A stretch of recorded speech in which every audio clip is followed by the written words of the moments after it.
चलिए दोस्तों, आज हम लोग प्रतिबिंब के बारे में समझते हैं। प्रतिबिंब क्या होता है दोस्तों? प्रतिबिंब को इंग्लिश में हम लोग इमेज बोलते हैं और प्रतिबिंब दो प्रकार के होता है, वास्तविक और आभासी। वास्तविक को रियल इमेज बोलते हैं और आभासी को वर्चुअल इमेज बोलते हैं। आभासी का दूसरा नाम हो गया दोस्तों काल्पनिक। अब इसकी परिभाषा समझते हैं हम लोग।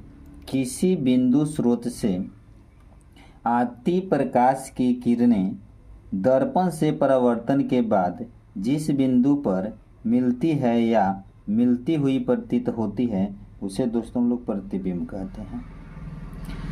तो दोस्तों यहाँ पे हम लोग समझ सकते हैं कि किसी बिंदु स्रोत से, तो दोस्त इतना तो हम लोग को पता है कि जो प्रकाश के बारे में हम लोग पढ़ चुके होंगे। ये जो प्रकाश यहाँ पे लिखा हुआ है, प्रकाश बारे में हम लोग पढ़ेंगे। प्रकाश जो है किसी न किसी बिंदु स्रोत से ही आता है दोस्तों।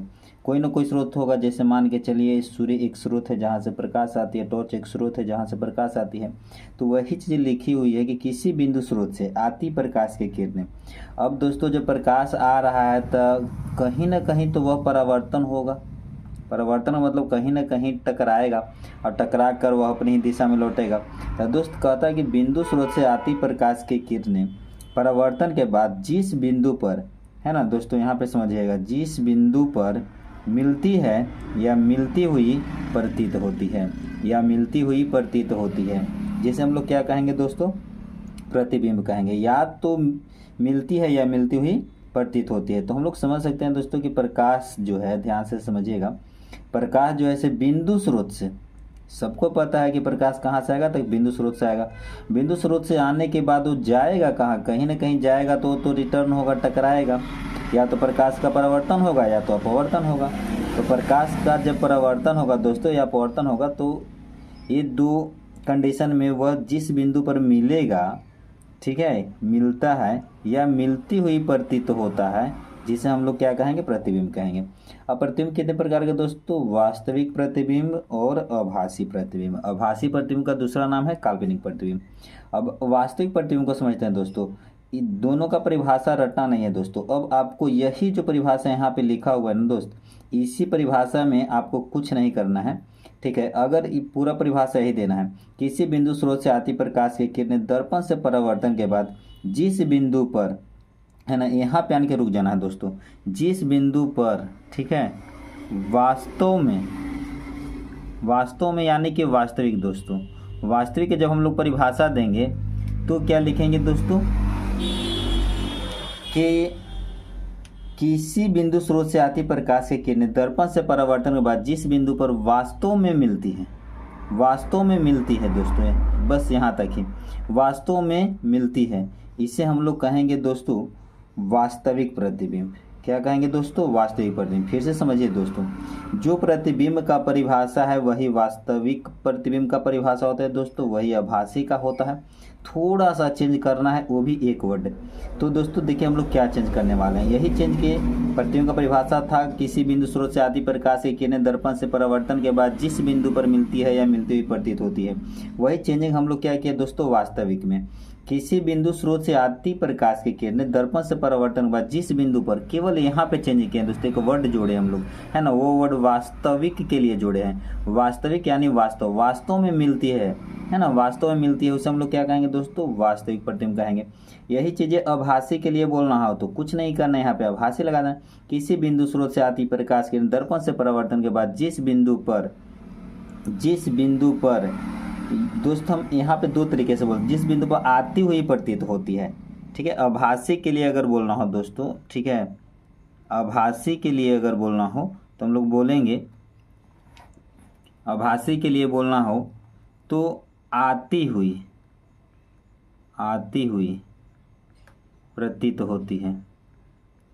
इसमें था, वास्तविक में था दोस्तों कि वास्तव में मिलती है, लेकिन इसमें आभासी में आती हुई प्रतीत होती है, क्योंकि वास्तविक में मिल नहीं ना सकता, इसमें आती हुई प्रतीत, क्योंकि आभासी को हम लोग देख सकते हैं दोस्त, लेकिन इसको छू नहीं सकते हैं। और वास्तविक जो होता है दोस्तों, यहाँ पे समझिएगा, वास्तविक जो है मिलती हुई प्रतीत होती है, कि आभासी आती हुई प्रतीत होती है। ये वास्तव में जाके मिलेगा तो यह वास्तविक प्रतिबिंब कहलाएगा, और आभासी में आती हुई प्रतीत होती है इसलिए आभासी या काल्पनिक प्रतिबिंब कहलाएगा। तो फिर से समझिएगा दोस्तों, किसी बिंदु स्रोत से आती प्रकाश किरणें दर्पण से परावर्तन या अपवर्तन के बाद जिस बिंदु पर, या तो यहाँ से बोलते हैं आभासी में मिलती हुई प्रतीत होती है उससे आभासी प्रतिबिंब कहेंगे, या आभासी में आती हुई प्रतीत होती है। तो आभासी आपको बोलना नहीं है वहाँ पे, ठीक है ना। आभासी के लिए हम लिखे हैं केवल, किसी बिंदु स्रोत से आती प्रकाश किरणें दर्पण से परावर्तन जिस बिंदु पर आती हुई प्रतीत होती है उसे हम लोग आभासी प्रतिबिंब कहेंगे, या आभासी माने काल्पनिक प्रतिबिंब प्राप्त कहेंगे उसे। तो दोस्तों आप सबको वास्तविक और आभासी अच्छी तरीके से समझ में आ गया होगा। तो दोस्तों चलिए हम लोग आगे चलते हैं दर्पण की तरफ। तो दोस्तों अब इसमें दर्पण का क्या योगदान है थोड़ा सा हम लोग समझ सकते हैं। तो यहाँ पे देखिए दोस्तों, दर्पण जो होता है इसे दो प्रकार के, समतल दर्पण और गोलीय दर्पण, समतल दर्पण और गोलीय दर्पण। अब दर्पण का एक योगदान ये है दोस्तों कि जितना प्रतिबिंब है ये सब दर्पण में दिखाई देती है, यानी कि वास्तविक हो या आभासी हो, ठीक है, सभी दर्पण में, यानी समतल दर्पण में प्रतिबिंब बनता है। गोलीय दर्पण के दो भाग होते हैं, उत्तल होते हैं और अवतल होते हैं। तो उत्तल में भी प्रतिबिंब बनते हैं, अवतल में भी प्रतिबिंब बनते हैं। तो इसकी चर्चा हम सब अगले वीडियो में करेंगे। तो इस वीडियो में थोड़ा सा समझते हैं दोस्तों समतल दर्पण के बारे में।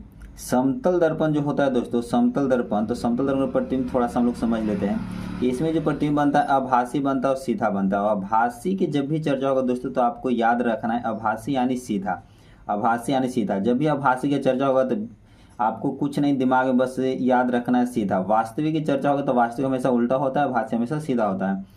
अब इसको आगे देखें तो वस्तु के बराबर, वस्तु के बराबर यानी कि इसको अगर हम लिखना चाहें तो u बराबर v भी कर सकते हैं। u के मतलब वस्तु दूरी, v के मतलब प्रतिबिंब दूरी। तो इसमें वस्तु दूरी और प्रतिबिंब दूरी एक दूसरे के बराबर होते हैं। जितना दूरी पर, यानी यहाँ लिखा है जितना आगे वस्तु होगा दोस्तों उतना ही पीछे उसका प्रतिबिंब बनेगा। जितना आगे वस्तु होगा उतना ही पीछे प्रतिबिंब बनेगा, यानी वस्तु दूरी बराबर प्रतिबिंब दूरी।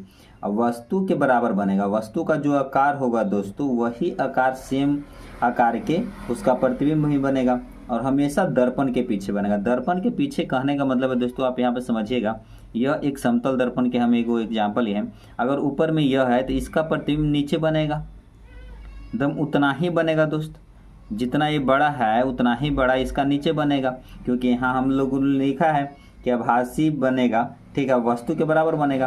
तो अगर आभासी, एक मिनट दोस्तों यहाँ पे समझिएगा आप लोग कि आभासी को हम लोग हमेशा डॉट डॉट के साथ दर्शाते हैं दोस्तों। जब इस तरीके से फिगर में हो तो आप समझिएगा कि आभासी है, और जब इस तरीके का सीधा लाइन हो, इसमें कोई डॉट डॉट नहीं हो, तब इसको वास्तविक समझिएगा दोस्तों। किताब में कहीं भी फिगर दिया हो तो जब इस तरीके से प्रतिबिंब को दर्शाया जा रहा हो एकदम सीधा, तो समझ जाइए कि वह वास्तविक है, और जब डॉट डॉट दर्शाया जा रहा हो तो समझ जाइए कि आभासी है। तो यहाँ पे आभासी हम लोग लिखे क्या है कि आभासी प्रतिबिंब बनती है, और वह सीधा, सीधा मतलब जितना ऊपर वो सीधा है, लंबवत है, इसलिए इसका भी सीधा बन रहा है। तो यहाँ पे समझिएगा यह कैसा बन रहा है दोस्तों, आभासी बन रहा है, इसको आभासी कहेंगे। और आभासी हमेशा कैसा होता है, सीधा होता है।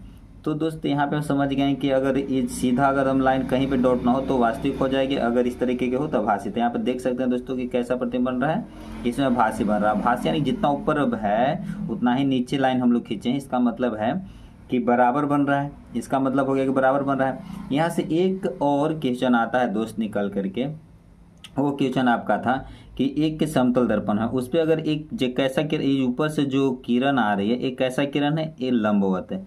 जब सीधा हो और सीधा एकदम सीधा अगर समतल दर्पण पड़ रहा हो तो उसको हम लोग लंबवत बोलते हैं। कि अब इससे क्वेश्चन आएगा कि जब समतल दर्पण पर लंबवत किरण आती है तो वह किस डायरेक्शन में परिवर्तन होगा। तो इसका आंसर होगा दोस्तों उसी पथ पर, उसी पथ पर,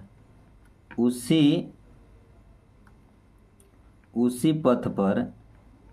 तो यहाँ तो देख सकते हैं दोस्तों कि अगर लंबवत किरण आ रही है तो वह उसी पथ पर मुड़ जाएगी, वह उसी पथ पर मुड़ जाएगी। जिस पथ से आ रहा है, देखिए तीर का निशान देखिए, यहाँ पे आ रहा था ऊपर से इस पथ पर, नीचे से लंबवत आ रही थी, फिर नीचे से जब वह ऊपर जा रहा था तो यह इसी पथ पर डायरेक्शन में मुड़ गया।